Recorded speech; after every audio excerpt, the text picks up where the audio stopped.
This moment. This moment that I don't know about you, but left me with so many questions.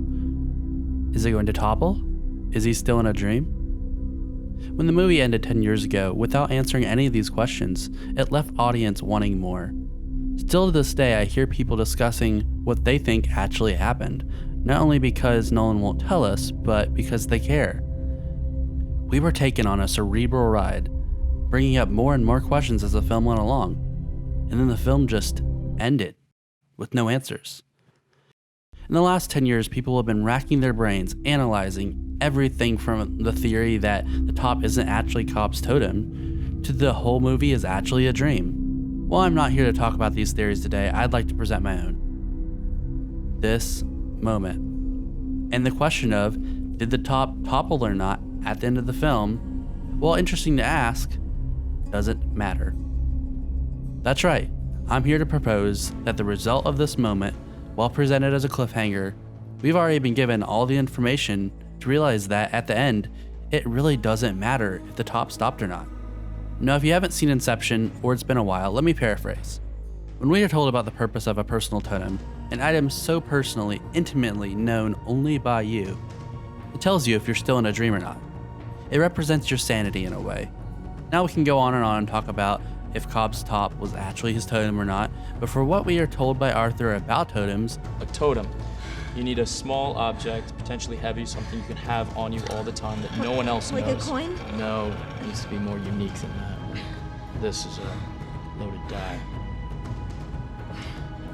I can't let you touch it, that would defeat the purpose. See, only I know the balance and the weight of this particular loaded die. That way, when you look at your totem, you know beyond a doubt that you're not in someone else's dream. If you ask me, because the top was Maul's totem originally, Cobb having the top as a totem defeats the purpose of him even having one to begin with, calling into question whether it actually even works for him or not. First, let's look at what we were told about Cobb as a character at the beginning of the film. It has been established that he's been working odd jobs as a dream thief or as an extractor on the run from multiple governments for the charge of the murder of his wife Maul. His end goal is eventually to try and clear his name so he can return to the United States and see his children again.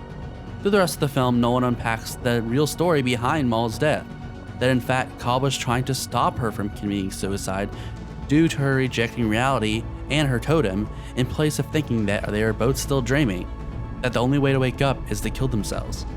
Cobb lives with this guilt every single day that he could not stop Maul. He lives with the guilt that Maul's suicide was his fault, which is the whole reason he knew Inception was possible to begin with. So now we have a goal for our protagonist, Cobb, to achieve, and a deeper personal reason he needs to achieve this goal. In storytelling, there has to be stakes, or else you just have a boring concept and a movie no one wants to watch because there's no substance to it. In order to create stakes that our audience cares about, we have to make our protagonist's goal so deep it's personal, so deep it can't go unresolved. In Cobb's case, his goal was so personal because he feels responsible for Maul's death, leaving his children without a mother, and it can't go unresolved because he's actively being hunted, and if he goes to jail, he may never get to see his kids again. Now, let's jump to the end of the film, and instead of focusing on what we don't know of the questions we are asking, and establish the solid information that we do have about the ending of the film.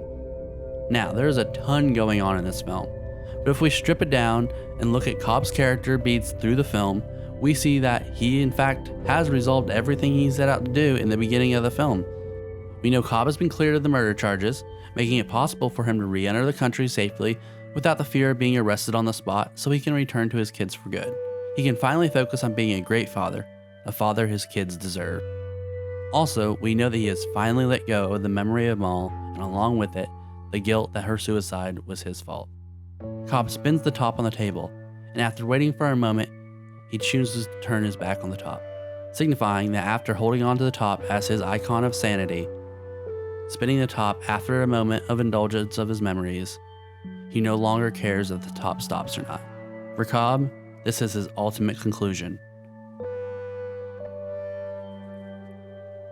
Coming from a place in his mind where it's implied in a hotel room that he might even commit suicide himself if the top keeps spinning, being awake in reality is held up by Cobb as the single most important thing to him.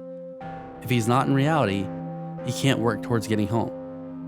The very fact that Cobb spins the top at the end of the film shows Cobb is in need of validation that he really is in reality before turning to his kids, until he makes the choice himself that it doesn't even matter if he actually is in reality or not. He is finally ready to allow himself to be happy with his kids, no matter what the top tells him.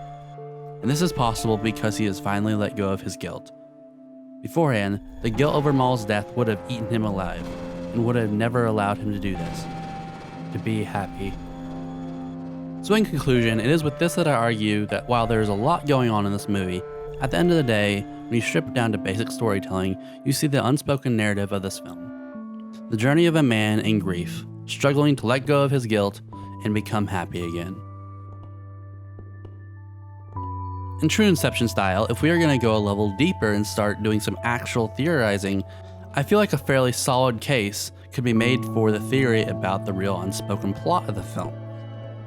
Cobb's father-in-law, Stephen Miles, hiring Ellen Page's character posing as his student to perform an Inception on Cobb, the goal being to plant the idea of finally facing the memory of Maul to get him to release his guilt for Maul's death being his fault. Miles cares for his son-in-law's well-being, and he knows that if he continues in this cycle of guilt and running, it'll only be so long before he can't run anymore. Now, I can't fully claim the idea that it's all Inception on Cobb himself, but after further research and rewatching the film, I feel like I have a good case for this actually being true. If you'd like to hear more on that, I'll be digging deeper into that in my next video. Join us then.